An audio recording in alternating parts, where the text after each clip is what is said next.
Assalamualaikum warahmatullahi wabarakatuh. Alhamdulillah saat ini kita berjumpa sama adik-adik IAT 4H ya. Dalam tafsir ayat-ayat ahkam yang akan kita bahas di balik hukum sholat dan waktu puasa. Itu apa? Jadi tentunya yang harus adik-adik pahami adalah datangnya hukum itu untuk apa? Tentunya untuk mendatangkan kepada kenyamanan kita di dalam berkehidupan, dan nyaman dalam berkehidupan itu adalah dengan posisi kita melangsungkan hukum, dan hukum itu sebagai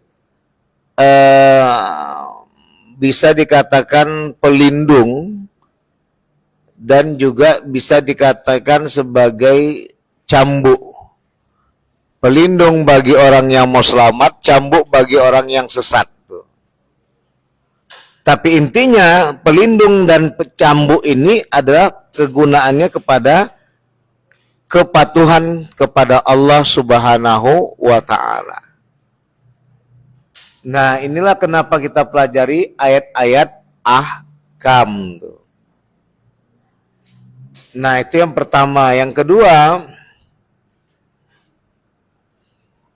tentunya kita akan melihat di balik hukum sholat itu, di balik hukum waktu puasa itu datang, apa sebenarnya? Seperti yang dikhawatirkan oleh Jaki tadi. Di balik hukum sholat itu apa sebenarnya? Jangan cuma gerakkan badan aja seperti yang dijawab oleh Azura salam. Ya, korban lagu Palestina. Mau nggak apa-apa.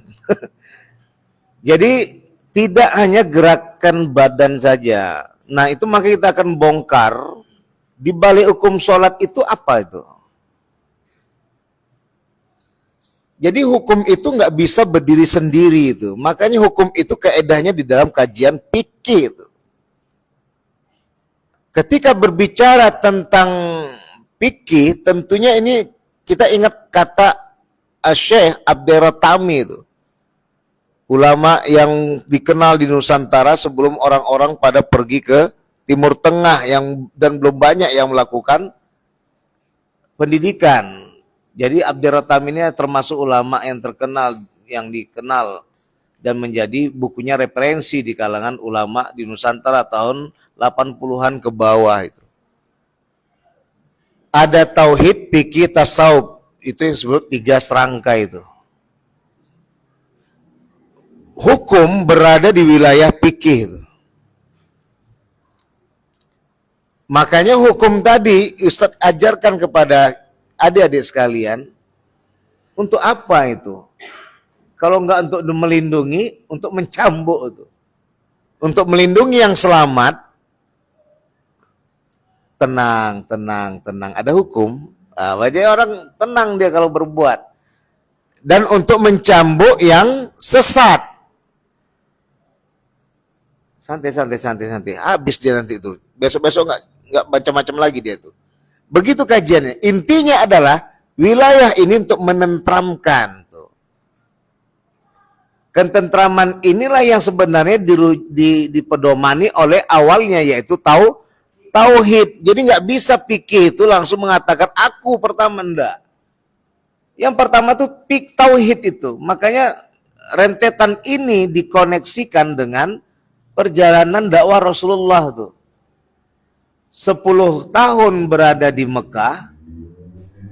13 tahun berada di Mekah, 10 tahun berada di Madinah, Yastrib itu. Jadi 23 tahun.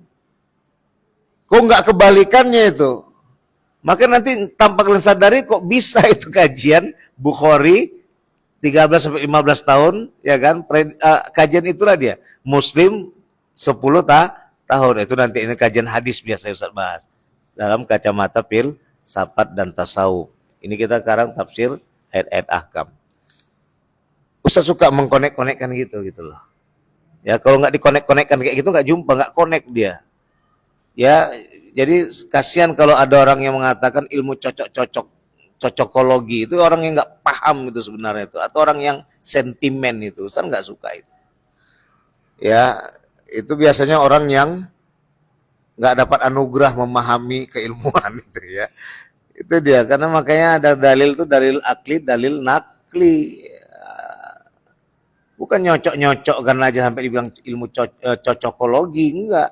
Cocokologi itu ilmu cocok-cocokan gitu. Enggak bisa. Ya, enggak sembarang nyocok kan itu. Maka nanti hubungannya dengan patonah itu, cerdas itu.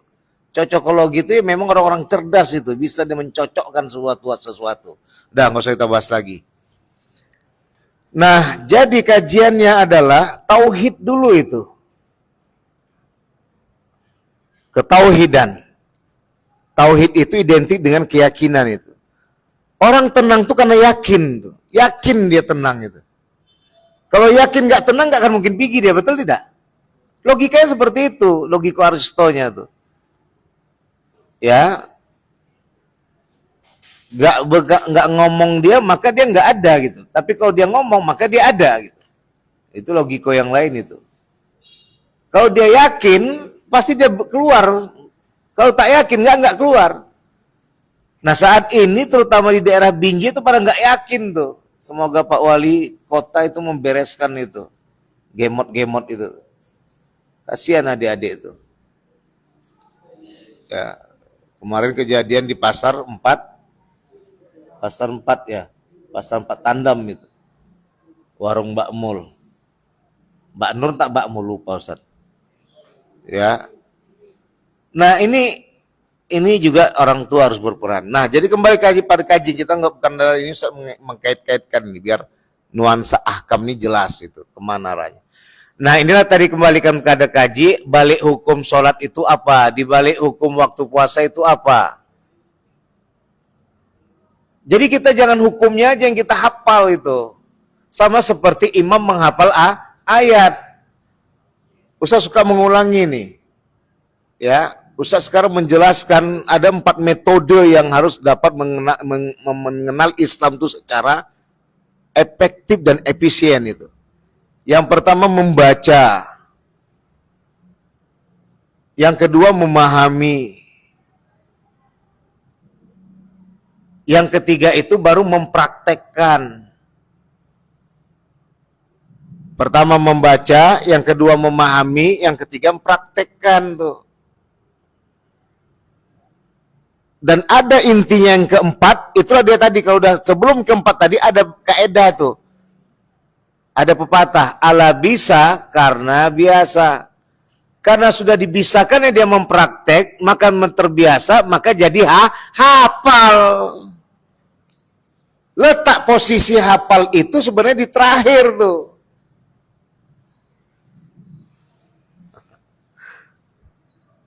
Kenapa orang-orang Arab dulu masa Rasulullah itu pada cepat hafal Quran dan hafal hadis?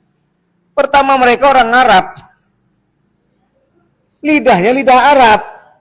Awak lidah Melayu, kadang lidah Jawa yang banyak, sama lidah Karo, Batak juga. Paham? Sampai sini paham? Kalau ada orang Arab atau orang Timur Tengah yang tidak sampai pada paham itu, udah lari ke nafsu. Oke, ada yang nyodomi kemarin itu larinya ke nafsu itu. Jangan tengok-tengok orang Arab langsung bilangkan jangan. Hati-hati kalian. Makanya lebih percayalah ustadz yang dekat rumah Hawa daripada ustadz yang dekat medsos Hawa. Begaduh mak sama ayah Hawa, ustadz itu dipanggil lagi ceramah. Kalau ustadz medsos.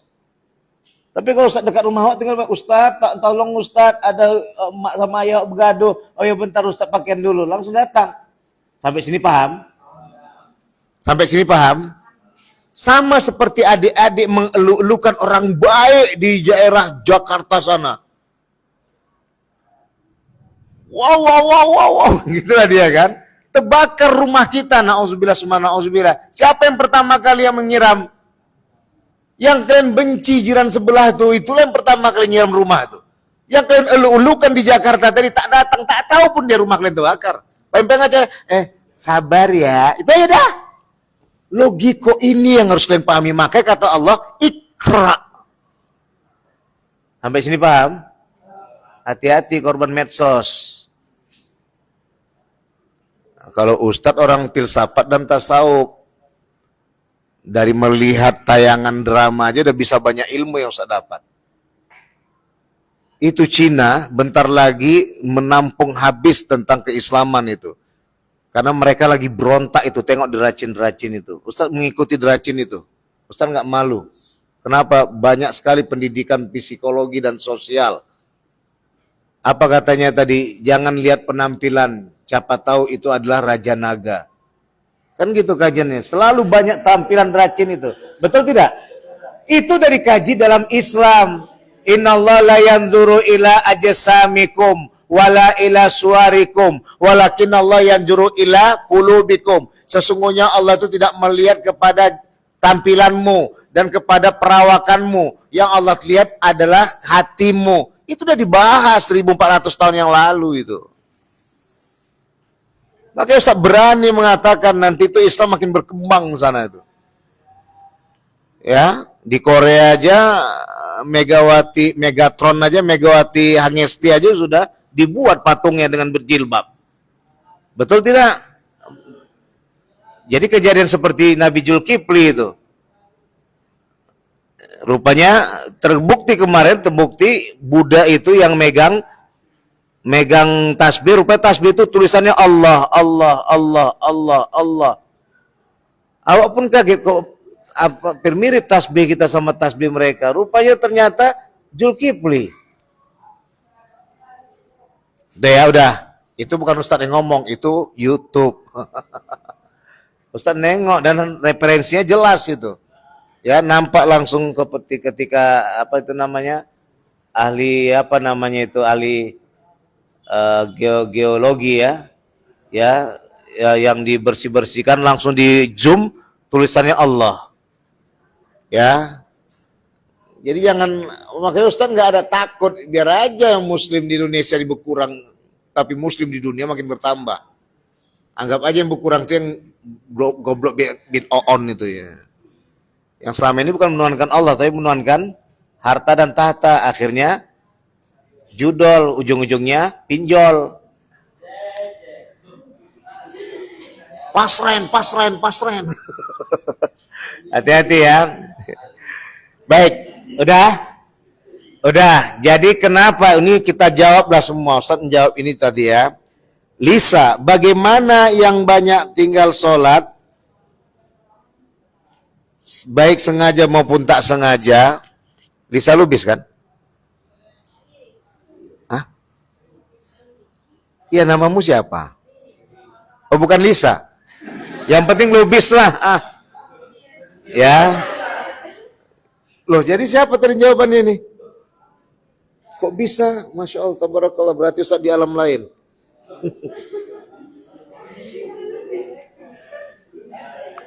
Gak ngira Ustaz, rupanya orang tuh ada juga yang marga Lubis ya. Padahal gak nampak melihat penglihatannya, gak nampak jasadnya. Baik. Nasution ini ya. Berarti yang tadi Ustaz tengok yang Lubis. Gak ada di sini, tapi gak nampak kalian. Baik. Jadi dalam hal ini penempatannya adalah sama, ini permasalahan di sana juga kejadian. Nah, jadi artinya bagaimana adalah dia selalu melalaikan waktu. Sehingga akhirnya tertinggal. Dan itu makin banyak sholatnya tinggal. Nah, apakah dia akan membayar dengan kodok atau dengan taubatan nasuha? Ya. Dalam bukunya Ibnu Qayyim Al-Jauziyah As-Shalah itu ditempatkan kepada kodok tuh. Namun tidak menempatkan kepada udah berapa banyak sholat zuhur yang kutinggalkan ya, aku dari umur berapa, itu enggak. Maka nanti dikaitkan dengan faidha azamta, itu kata kuncinya. Kalau kamu udah berusaha, tawakal pada Allah. Maka masuk dalil kedua, ada yang menempatkan cukup dengan sholat kamu ba'diyah, qobliyah, duha, tahajud, itu akan membantu. Itu yang dibahas oleh Ahmad Bahresi dalam bukunya Hidayatul Mustaqim, petunjuk jalan yang lurus. Ya, Ahmad Baresi, hadis itu yang ditampilkan dulu yang terkenal di Nusantara ini Ahmad Baresi, Abderotami, Sulaiman Rosid, kemudian Usman Al-Khaybawi. Tapi semenjak udah mulai sering keluar negeri, durhaka semuanya. Itu buku sampah, itu kitab sampah, itu banyak. Makanya kayak gini sekarang posisi kita. Hidup tak jelas, mati pun tak jelas. Paham? Inilah kelantaman dan kesombongan hamba-hamba Allah yang berjubah gelar. Tuh. Terakhir dia tunjukkan Allah kan. Nah, kalian pikir syekh betul dia, nyodomi orang dia. Ini bukan Ustaz jelek-jelek kan enggak. Ustaz membuka cara berpikir kita tuh. Paham? Sampai sini paham? Maka logika yang Ustaz tanamkan tadi ketika rumah kita terbakar, na'udzubillah. Yang pertama kali yang nyiramkan air ke rumah kita siapa? Yang kita benci sebelah rumah kita tadi itu.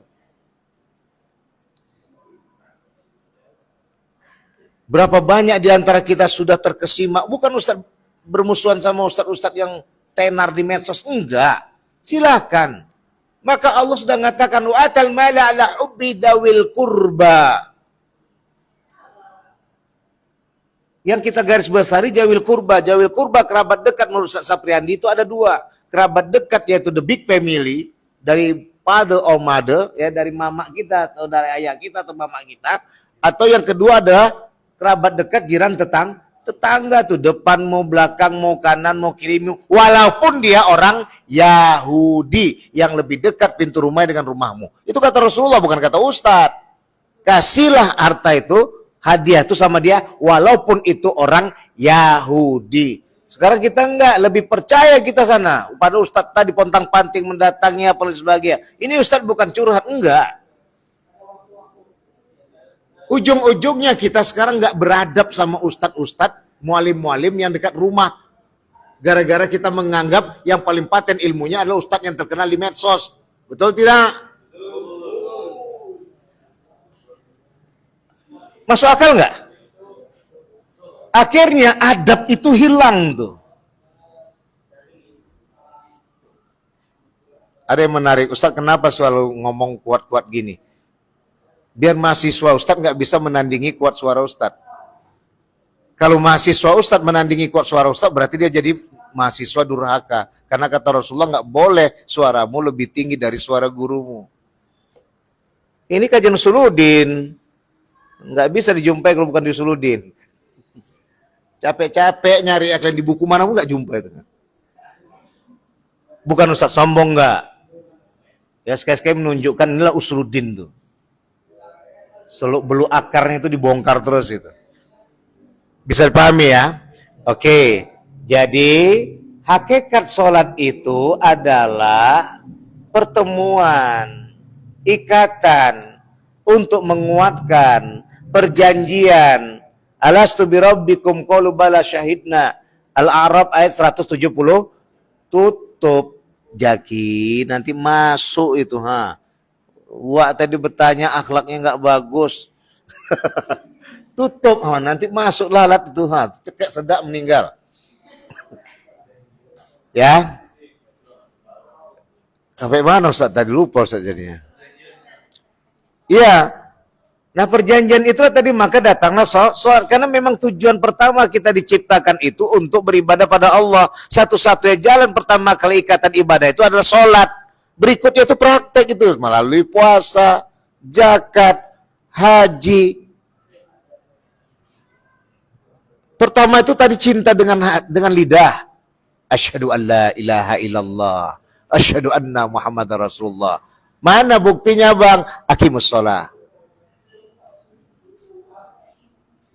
Setelah itu tadi, itu yang disebut dengan implementasi puasa, zakat, haji.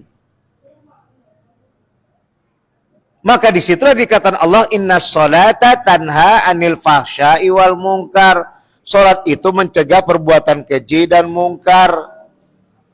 Sekarang lagi heboh orang tadi dengan sholat berjemaah di masjid. Masalah mana tadi depan masjid itu orang kena rampok. Yang mana tadi orang tadi di belakang masjid nyabu-nyabu. Atau di mana tadi setelah pulang masjid banyak tadi tanah kosong banyak sampah-sampahnya, itu bukan urusan orang sholat di masjid. Ngapain sholat di masjid kalau itu tidak dibantai? Hakikat dari sholat berjemaah itu adalah usahakan sholat berjemaah. Sholat sendiri aja tanha anil fahsya wal mungkar. Sholat itu mencegah perbuatan keji dan mungkar, apalagi berjemaah. Bisa dipahami? Ini pertanyaan si Jaki loh. Banyak hubungannya tuh. Wasta'inu bis-sabri was-shalah. Terus wa inna lakabiratun 'alal khashiin. Ada lagi ya ayyuhalladzina amanu ista'inu bis-sabri was-shalah innallaha ma'as.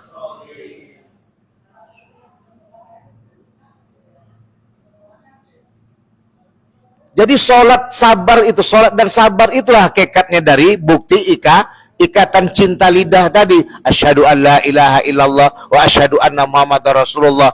Mana buktinya? Sholat. Bagaimana kajiannya? Sabar. Sabar itu didapat juga dari puasa.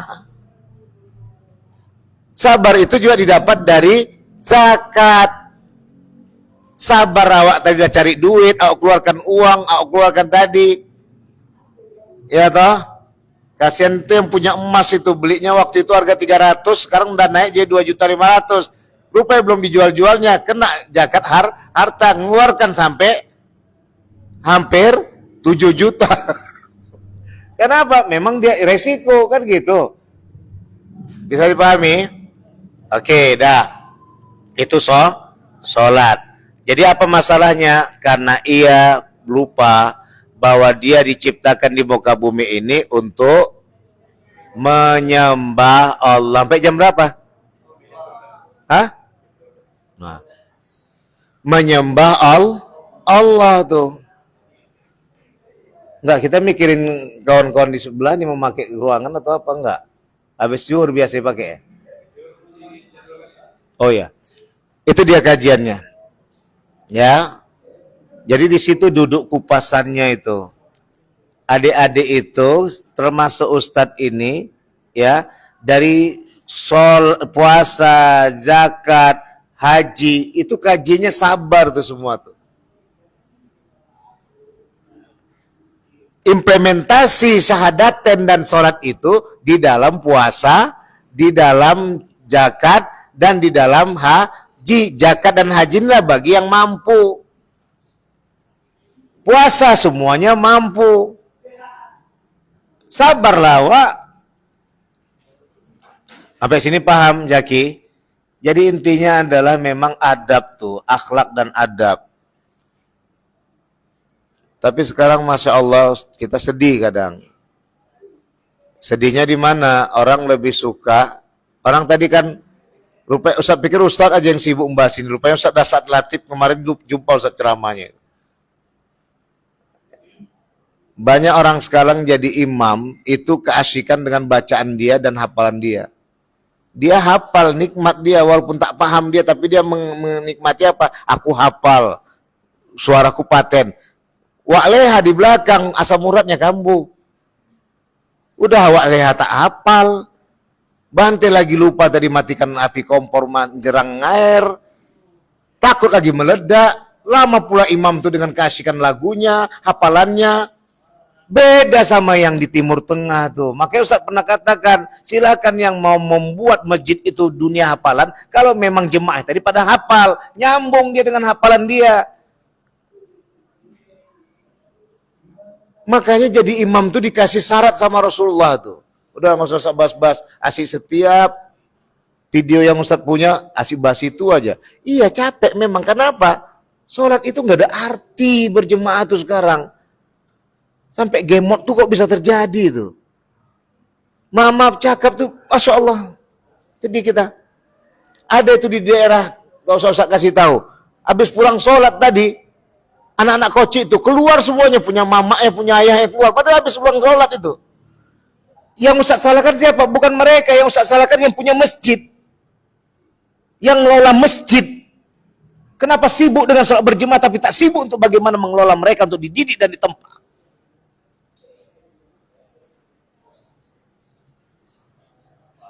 Udah, gak usah bahas itu. Ya, ini tentang tadi kenapa sholat tadi orang tak berakhlak. Karena hakikat dari akhlak itu adalah ilmu. Ilmu untuk mengantar kepada adab. Karena hakikat adab itu adalah iman kepada Allah. Sapria Andi. Belum keluar bukunya. Tapi jurnalnya udah banyak yang tampil. Ya, jadi ilmu itu sama dengan akhlak, adab itu sama dengan iman. Dan pertama kali kita dihadirkan untuk beriman, maka ada rukun iman, baru masuk rukun Islam. Rukun Islam identik dengan ilmu. Maka Pak Iman nikah sama Bu Islam, lahirnya anak Ihsan.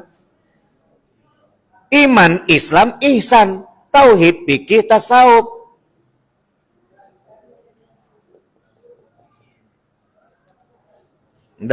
Keyakinan, peraturan, akhlakul karimah. Orang berkeyakinan ngikut peraturan maka menjadi orang berakhlak mulia. Udah selesai. Pertanyaan berikutnya si Jaki udah sama si Ririn ya, Rina Sution ya, Masya Allah, tabarakallah. Ya, luar biasa kamu Ri. Ya, jangan kamu kecewa ya, berarti kamu tuh ada kawanmu yang betul-betul senada dengan kamu. Ada Ustaz. Lupa Ustaz lagi siaran langsung. Muhammad Arif, bagaimana buka puasa sebelum waktu? Memang teman-teman medsos sekalian, ini Ramadan kacau kita nih. Makanya yang megang masjid nih bukan orang duniawi, orang ukhrawi. Maka kata Rasulullah, kullukum ra' wa kullukum mas'ulun an ra'iyati. Sekarang nggak tahu mereka mungkin kajian nih.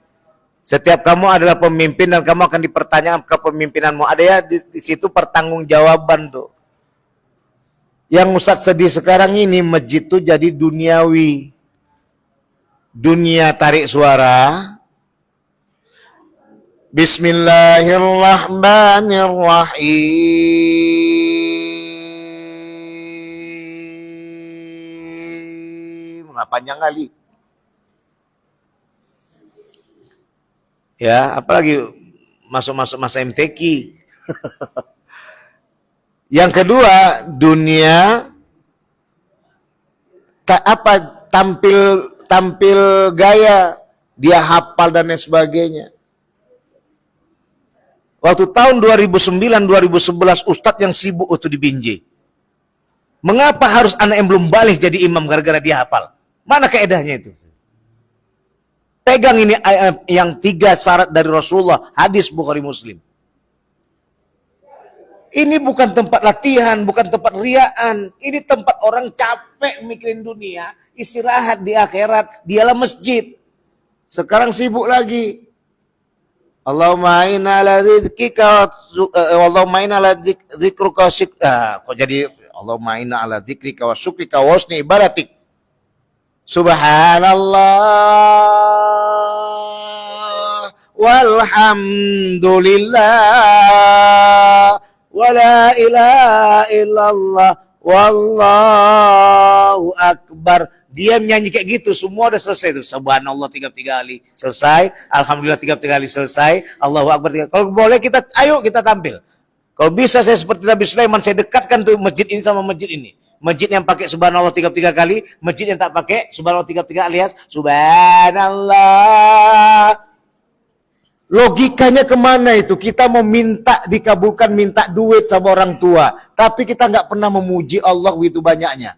Makanya kata Rasulullah, umatku yang sombong adalah yang punya waktu tapi tidak mengucapkan tasbih 33 kali, tahmid 33 kali, takbir 33 kali. Minta banyak. Kalau mau penelitian silakan. Ustaz banyak Ustaz teliti itu. Sengaja Ustaz nggak ke masjid itu. Ustaz hitung pakai durasi. Lebih panjang waktu lagi daripada uak yang pakai tasbih 33 kali sama doa.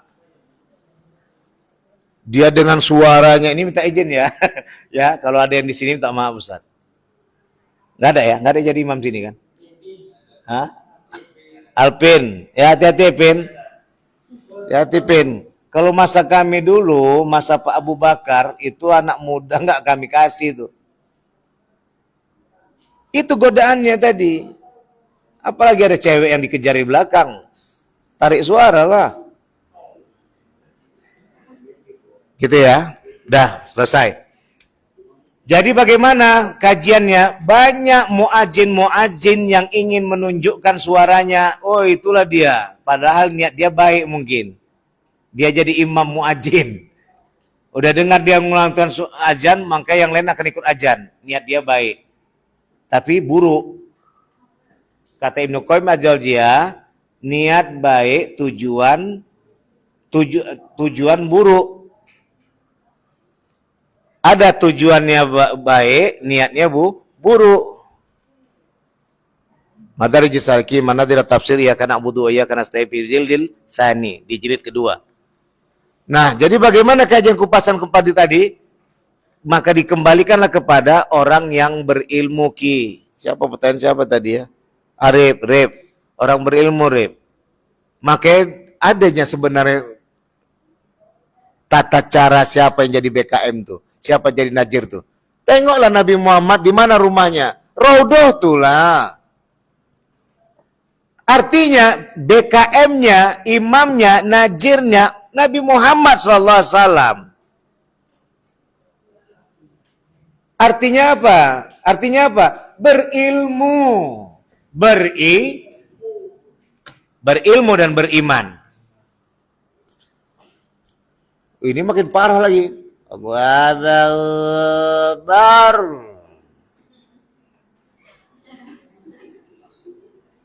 Padahal masjidnya cantik loh, megah. Udahlah ya, ini bukan ngejek, enggak. Artinya di situlah tadi.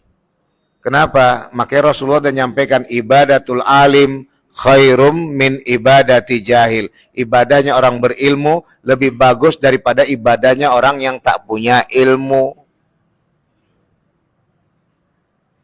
Apa penyebabnya itu, Ustaz? Hubbud dunya wa karahiyatud din, yang disebut al-wahan. Penyakit yang paling berbahaya itu kata Rasulullah, wahan. Apa itu wahan ya Rasulullah? Cinta dunia, benci kepada agama. Daya. Nadia. Arif, udah ya Arif? Ya Arif, itu ya Karif. Jadi bagaimana? Harus tahulah dia. Pertama dia peganglah tadi jadwal yang dibagikan oleh MUI, Pemko, Pemkap, Pemprov, yang dari ulamanya. Kemudian cocokkanlah jam. Makanya orang minta izin Pak Kemenak, ya, orang Kanwil ya, Kanwil atau kantor daerah di apalah, di Kemenak daerah atau kota lah, ya, atau kabupaten, minta izin. Di bagian Urais, ini saya sumbangkan nih, ilmu Allah nih, ya. Itu harus dipantau itu jam-jam setiap masjid tuh, cocok udah enggak jam sama jam di Kanwil. Jam di Kemenak, di Urais, terutama dekat bulan Ramadan tuh. Dipantau tuh jam-jam mereka, harus suruh siapa yang tadi bisa staf bagian Kemenak tadi mau lacak. Bagilah kecamatan ini, kecamatan itu, kecamatan yang kasih anggarannya, masukkan anggarannya. Jangan ikhlas beramal aja. Ya, beda nih, minta izin Pak ya, Bapak. Ya, jadi dalam hal ini bagaimana? Itu kajiannya. Kalau sudah cocok semua jam, baru masuk yang ketiga. Setiap 3 hari sekali terjadi perubahan jadwal. Itu harus dipantau itu. Begitu, walaupun kita bukan negara Islam, tapi kita mempunyai kantor Kementerian Agama, dan di daerahnya itu ada disebut urusan agama Islam. Ya masukkanlah proposal, masukkan jadi anggaran, diterima, ditandatangan oleh Pak Kementerian Bapak Menteri Agama, insya Allah. Kadang nggak dimasukkan itu. Kayak macam Menteri Agama aja ya kan, idenya ya. Enggak, canda. Baik, kemudian itulah tadi kajiannya, aman, sejahtera, nggak akan mungkin lagi berat. Dan ini adalah wilayah yang bisa main-main tuh. Kalau udah masjid dimain-mainkan, mana lagi orang nanti mau berteduh, mau beristirahat. Aku udah capek dengan urusan kantor, datang ke masjid, tengok juga orang kantor-kantor juga, megang. Yang gila ini, gila jabatan, gila harta, bagi-bagi pula lagi tadi. Impak tuh, astagfirullahaladzim. Dah, yang keempat, ini enggak, ini oknum-oknumnya ini enggak, itunya itu dia. Nadia, bagaimana penentuan bagi seseorang yang sholat dalam berpesawat? Ini dia. Menarik Nadia nih. Biasanya Ustadz kemarin ngomong sama adikmu, si Rapi, kalau Rapi itu sahurnya di Medan, buka puasanya di Jawa, cepat kali bukanya, kan gitu. Nah ini tadi bagaimana ketika kita sholat, tiba-tiba di sini jamnya jam siang, jam terang, tiba-tiba saya udah malam, maka di situ ada datang jamak takhir, jamak takdim. Berbicara prediksi tadi pertanyaan terakhir tadi siapa namanya? Rehan tadi udah membahas tentang prediksi. Kita memang prediksi dulu Nadia. Kita berangkat berapa? Pastikan dulu. Udah berangkat jam sekian. Oh kita berarti nggak bisa nih. Ini bisa berarti peralihan ini. Jam-jam sekian udah masuk karena kita memprediksi jam sekian udah kita masuk waktu apa. Makanya di saat kita mau berangkat itu kita udah langsung sholat. Makanya batasan musafir itu setelah keluar dari rumah, bukan keluar dari kota awak atau negara awak. Keluar dari rumah awak. Entahlah kalau rumah si Ajura semua rumah dia. Berarti dia raksasa. Karena rumahnya besar. Ya, artinya keluar rumah ini, keluar kelas ini rumah Ustadz lah nih. Keluar rumah itu udah terhitung kita udah namanya musafir. Jumpa musola, sholat, jamak langsung. Karena prediksi itu dia ya, itu dia kajiannya. Itulah sholatnya dilakukan. Apakah waktunya di jamak takhir atau di jamak takdim ya? Didulukan sholat asar di waktu zuhur itu jamak takdim, atau sholat isya di waktu maghrib itu jamak takdim didulukan dia. Jamak takhir dikerjakan sholat zuhur di waktu asar atau sholat maghrib di waktu isya. Nah, bagaimana Rehan? Itu kaedahnya. Kaedah pertama musafir itu adalah batasan kilometernya. Bukan target uak nyampe-nya, Wak. Baru masuk tadi, kenapa? Kemana arah belakang kilometer tadi? Untuk biar dia bisa terhindar dari jam di sini majing loncat misalnya. Ya, di sini banyak terjadi nanti kalau udah gelap tadi itu, ya, yang alam ini nampak, alam ini yang nggak nampak gitu misalnya. Kadang kesasar ke rumah dia. 15 tahun ke depan baru kita nyampe, rupanya orang udah tua-tua, awak baru ngasa 15 menit awak kesasar. Nah, jadi dalam hal ini bagaimana kejadiannya? Itu diprediksi itu semua. Maka oleh karena itu, ketika kita sudah memprediksi seperti tadi, misalnya tadi targetnya ada sebelum maghrib, ya, target sebelum maghrib, maka Allah kasih keringanan buat Rehan dengan jamak tuh. Apakah jamak takdir atau diawali dengan jamak takdim? Untuk menenangkan tadi jamak takdim lah, biar nggak berhenti. Makanan tidak bisa di dalam, kecuali tadi sepi, sak pipis. Nah, terpaksa nggak mungkin pipis semua berjemaah di mobil. Nah, kalau udah sepi terpaksa tadi berhenti, gitu ya kan? Nah, inilah kajiannya. Nggak bisa langsung karena nyampe tadi setelah maghrib langsung dijamakkan datang. Nggak ada itu ceritanya. Yang maghrib ceritanya nanti waktu isya panjang.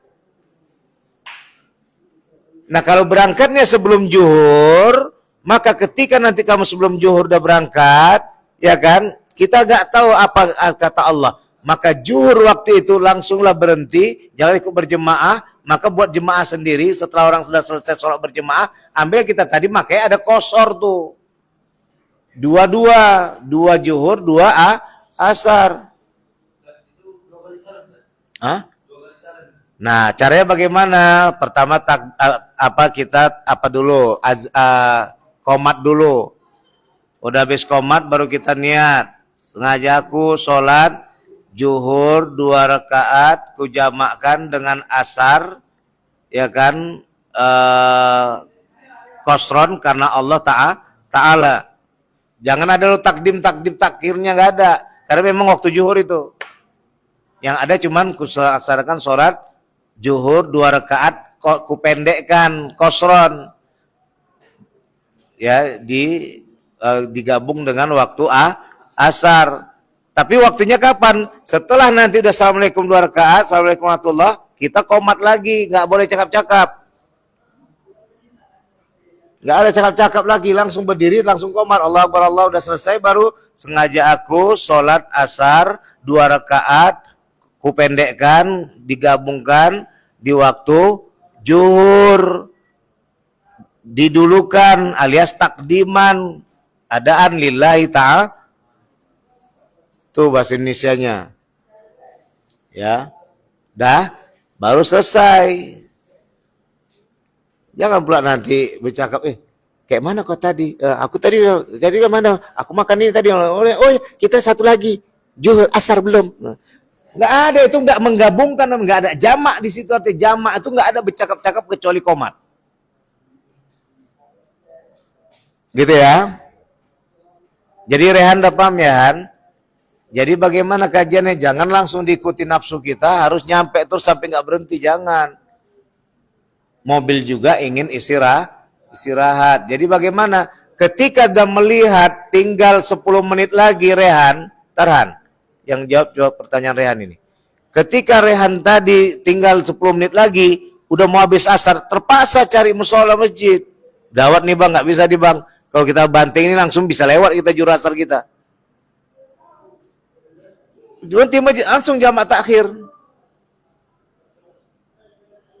Udah terserah. Masuk maghrib, 10 menit kemudian masuk maghrib. Silakan mau jamak takdim. Baru lanjutkan perjalanan. Kalau tiga udah nyampe, udah nggak ada lagi pikir-pikir sholat, langsung istirahat, bam. Itu dia ya. Paham ya?